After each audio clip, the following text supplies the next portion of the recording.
Thank you, Mr. Speaker. I rise today in support of the Countering Terrorist Radicalization Act. I want to thank the Chairman of the Homeland Security Committee, Chairman McCall, Mr. Katko, and Mr. Loudermilk for joining the legislation that I promoted and we passed in this House by large bipartisan majorities. Mr. Speaker, several weeks ago, a strong bipartisan group of members passed my legislation, H.R. 4820, the Combating Terrorist Recruitment Act. It's hard to believe that almost a year has passed since the horrific shootings at two military installations in Chattanooga, Tennessee, my hometown and the town in which I proudly represent those great people in the United States House of Representatives. As many may remember, 4 Marines and 1 sailor were killed in the attack, while several others were wounded. Just this past December, following the FBI investigation, Director James Comey concluded that the shootings, and I quote, were motivated by foreign terrorist organization propaganda. We've seen this pattern repeat in the evil attack in Orlando, as well as the attacks in San Bernardino, Paris, and Brussels. We need to use every tool in our toolbox to combat Islamic extremism.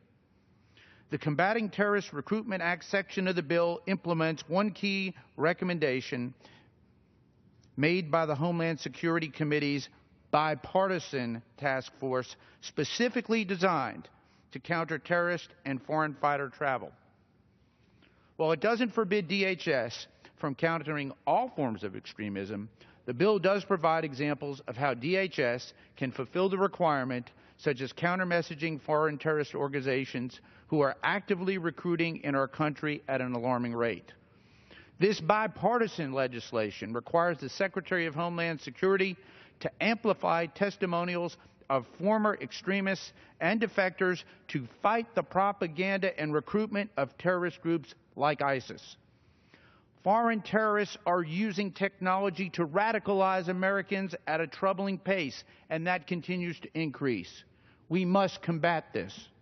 More than 250 Americans have traveled or attempted to travel to fight with jihadists in Syria and Iraq, and the FBI states that there are open counter-terrorism investigations in all 50 states, mostly ISIS-related. Many of these individuals were pulled in by terrorist propaganda.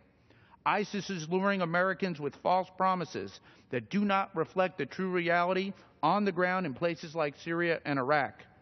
The true reality centers on fear, suffering, and the murders of innocent people throughout the region and around the world.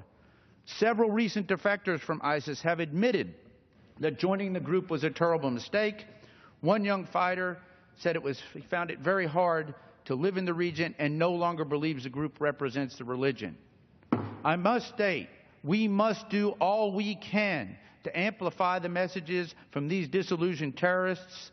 We're doing this with the State Department. We need to pass this bundle of bills. We need to come together, Mr. Speaker, as Americans to fight radical Islamic terrorism now. The American people deserve no less. Mr. Speaker, I yield back.